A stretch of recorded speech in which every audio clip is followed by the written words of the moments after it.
Now to the latest in Turkey, where the president's response to Friday's failed coup is threatening to poison relations between Ankara and its Western allies. European leaders have warned that the Turkish government's proposal to reinstate the death penalty will sink its hopes of joining the European Union. And an escalating stoush over an exiled Turkish cleric has aggravated the country's relationship with Washington. Anne Barker has our report. Inside Turkey, President Recep Tayyip Erdogan has had an outpouring of support since Friday's attempted coup. In a pre-recorded speech, the Turkish president reiterated his claims that those behind the failed coup are traitors who deserve nothing less than the death penalty, something he says the Turkish people support. If there is a request from the people, whatever the request people have, this will have to be discussed in the parliament. Whatever the parliament decides, I will sign and approve their decision. Turkey abolished the death penalty in 2004 as part of its campaign to join the European Union. Now President Erdogan's tough stance supporting its reinstatement threatens to derail that process altogether. The EU's foreign affairs chief is Federica Mogherini. No country can become a EU member state if it introduces that penalty. That is very clear in our acquis, as we call it. European leaders and the US have urged Turkey to respect the rule of law when prosecuting those behind the failed coup.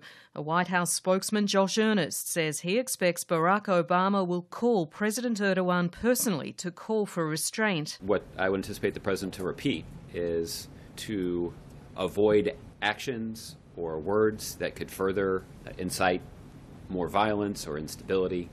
Turkey has a long tradition of democracy. Since Friday's coup attempt, 6,000 soldiers have been arrested and detained and 8,000 police sacked from their jobs. Turkish leaders allege they were acting on the orders of an exiled Turkish cleric, Fethullah Gulen, who lives in Pennsylvania, and they're demanding the US agree to his extradition. Turkey's Prime Minister, Binali Yildirim.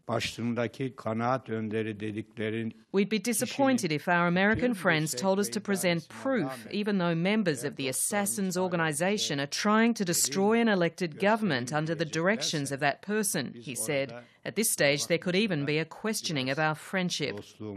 But the US maintains it's yet to see any formal evidence for Gulen's extradition, and the escalating rift over his fate is threatening to sour relations between the two allies. US Secretary of State John Kerry yesterday warned that NATO would, quote, measure very carefully what's happening in Turkey, unquote, a remark some interpreted to mean the US might push to have Turkey expelled from the Western military alliance. Whether or not those remarks were misinterpreted, one former US Deputy Defence Secretary Lawrence Korb says Turkey's strength within NATO is in jeopardy. If you get rid of 6,000, 7,000, 8,000 people, including a lot of high-ranking officers, who will take their place? One analyst says Turkish officials believe Washington must take sides, either choose Turkey or Gulen. Others have labelled John Kerry's comments as irresponsible, given the US relies so heavily on Turkey in the fight against Islamic State.